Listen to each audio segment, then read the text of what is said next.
Shooter Shake here with a different kind of video. This time this is a little excerpt and replay mixed together, the excerpt being from my wife's stream. Because unknown to her and at the time, me, I didn't realize it till just a little bit into the battle, and then she realized it later.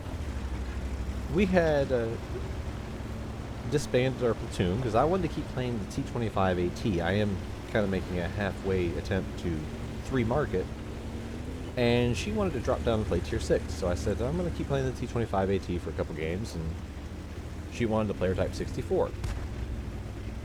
Well, I queued up in the T-25, got Malinovka, was happy, and then realized here right about now that, oh, that's her. And she's in the Type 64. Now, despite us sitting beside each other, I cannot see her screen and she cannot see mine, because her tower actually blocks the view between the two screens. So, no, there's no stream sniping or anything. I'm not looking off her screen, because I actually think that she's going to be taking like one of these common bushes here. That's why you see me blind firing. Instead, as you can see, I've got her view up, and her audio will be playing where you can hear her comments. You'll see that she's actually all the way down there in the south. And now I see the Type 64 spotted down there. So for me, now I switch my focus to trying to see if I can sneak some shots into the tanks heading up the hill. And this is not really a spoiler, but my game starts out really slow. I'm trying to look for shots, but they've reworked the hill to where people are pretty safe going up. They have to be intentionally driving in the line of fire almost. And my gun doesn't cooperate with a few shots here. And my first couple of minutes, I mean, we are 2 minutes in. Like, there's a low and to the right shot. Kind of a quick, not snapshot, but quick shot by myself. But we're 2 minutes in, and I have not landed a shot. I haven't spotted anything, but I've been spotted. As you can see on her screen, I think sometimes they'll just say you're going to have bad RNG. You can see that they've spotted me on the perch. And then that's just what happens. And you hear her talking about bad teams. We had a little bit of a rough start. I'd played 2 games with her so far. She'd played a couple ahead. And this was my first game solo. And like I said, it starts out fairly rough for me. Like you see complete green, and I get an armor not penetrated. And my team is set up very oddly. You see we have 2 heavies at base, including our top tier Tiger P,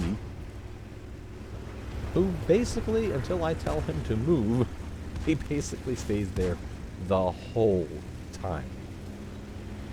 But her team has won the hill, they're pushing mid, and they have what looks like a pretty sizable grasp on the south, to where they could easily threaten our base if we lose a couple. Our Chaffee's down to 1 hit, and he's having to fall back, so I fall back to a secondary position I sometimes use with these bushes here. If the AT pushes forward, I can get shots in. This also allows me to flex back to the back line here to help try to plug the gap with the very obviously falling hill. Done a test the other day with Matchmaker. And their Tiger makes a good move. For like 4 games. If you win the hill, you don't try to drive straight down it. Like their Tiger did, you actually drop off into the lower ground so that you can then work your way to this boulder. It's like they punished you. And you kind of flush out everybody. Because if you stay there, like the T1 Heavy tried to, you will get killed. So you see myself, I'm falling back. You've got to be able to fall back, and then you can provide some covering fire. See, now here I'm taking another look at the AT-8. Another side shot. This time lands true. And as you can see, I'm watching, and I see that they're pushing in the south. Specifically my wife is moving up, and she takes out our AEC. And as you can see from her point of view, she's working on the VK. Their Staghound's helping out, while I'm trying to turn the tide, because at one point you've seen here, this battle was 1-7. And this is where trying to make a stand and turn it around. And as you can see now, my team is working down as my gun's still not cooperating. But we are slowly working down, getting rid of some of the low health tanks. Because they had a sizable health advantage for a little while. And of course it was 1-7. But now my team actually so far held and is turning around. But we've lost the south. We've lost the hill. We are pushed back into the southeast corner. But by playing smart, I still have all my health, even though I've been frustrated at the gun of this thing.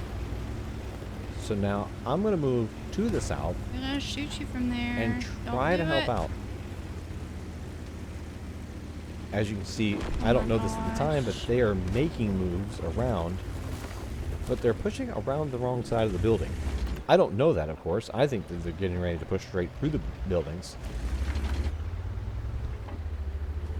So I keep moving up closer and closer. So I am running optics, but I'm not far enough forward to get my own spotting. But suddenly their Super Hellcat, which is one of the only unspotted vehicles. It's the Super Hellcat and their RBFM. They're the only ones unspotted. But he's moving out, and I decide I need to get to where I can line up some shots on him. Because as we start to turn this around, now we've got both their RBFM and their Super Hellcat spotted. I didn't even know there was such a thing. And again, I get a little unlucky streak. That was more halfway on me, halfway on the gun. But I'm trying to land a shot, and it hits the only spot the Super Hellcat could actually bounce something. The gun went away. But now, for the first time, we actually take a lead.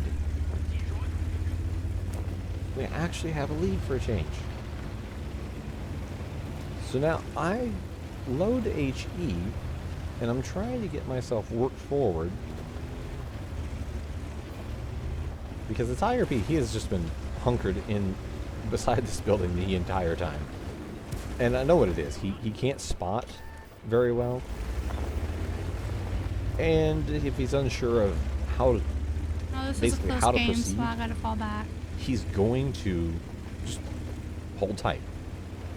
It's kind of like the World of Tanks player go-to. If they can't figure out what to do, they just sit still. But I decide I can push forward. I do have optics, even though with optics and an okay crew, you see my view range is not maxed out. Now I was just going to continue to push south, but with a chance at a shot on the RBFM, I reload back over to AP. And that is clearly a hit. And you can see it actually popped up on her screen. You can see the RBFM take a big hit. Now he's backed around the rock, but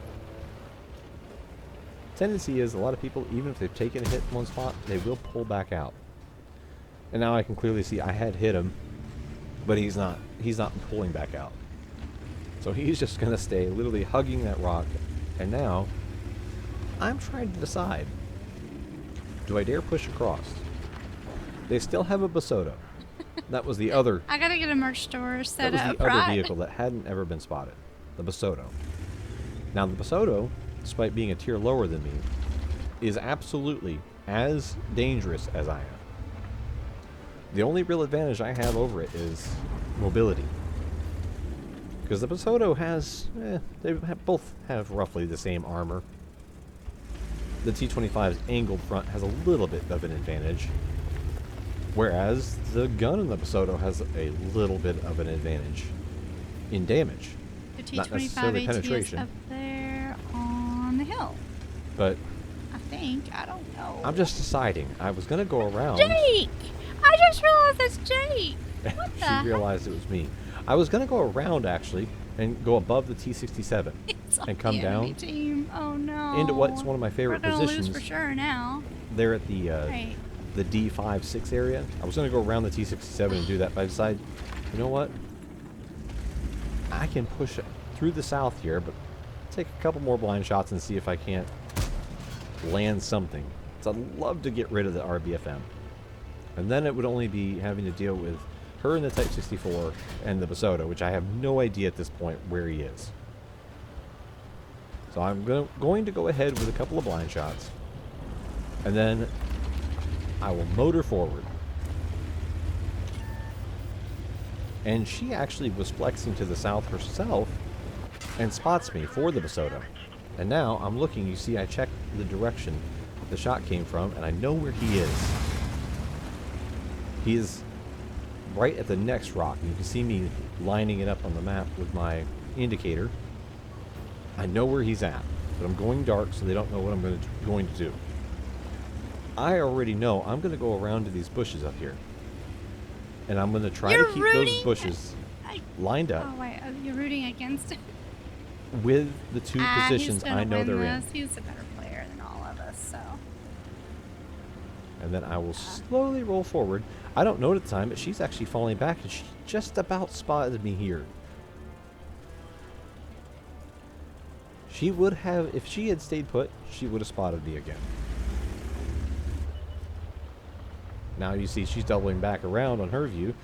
I've got the Basota spotted, pulled back to double bush, and I got a free hit there. Now I'm pulling forward again. And I'm going to roll into the next bush. And there's the RBFM. And I go ahead and risk the shot here. So I'd like to get rid of the most dangerous gun. Now, her or the RBFM spotted me. And since I have full health, I'm just deciding to sit here, trade the hits, take the Basota out of the game. Does. And she goes to the back line. While I am trying to go dark. And while I'm going dark, the T-67 actually gets rid of the RBFM. And unfortunately, now he left the platoon. She's alone. Now I am moving up through the low ground here. And I go to move up. And she probably, depending on where her viewpoint was, she could have almost seen that tree go down. But I'm looking to see if I can't spot her, because I don't know where she's went at this point. Now you can cheat and look at her screen. Because I have no clue where she's going, but she was, again, very close to spotting me if I took just a slightly different route. And at this point, I was desperately trying to get my teammates to move up, because right now, despite her being low on health and fairly low on ammo, she still has the advantage. The speed and stealth of the Type 64 definitely could, if I had very, very immobile teammates. That's why I get on caps. I don't know to count on my teammates here. But I get lucky that the T-67 actually gets right involved and spots her, which lets me line up an HE shell. And that's not funny. The first time I actually got to take out my wife in the game. That is 5 losses in a row for me, guys. Not funny. It's one of those things you kind of feel bad, but it's also kind of funny at the same time. But it was a win, almost an ace. And then we got back to platooning a game or two after that. But I hope you enjoyed this. It was kind of funny. Thanks for watching.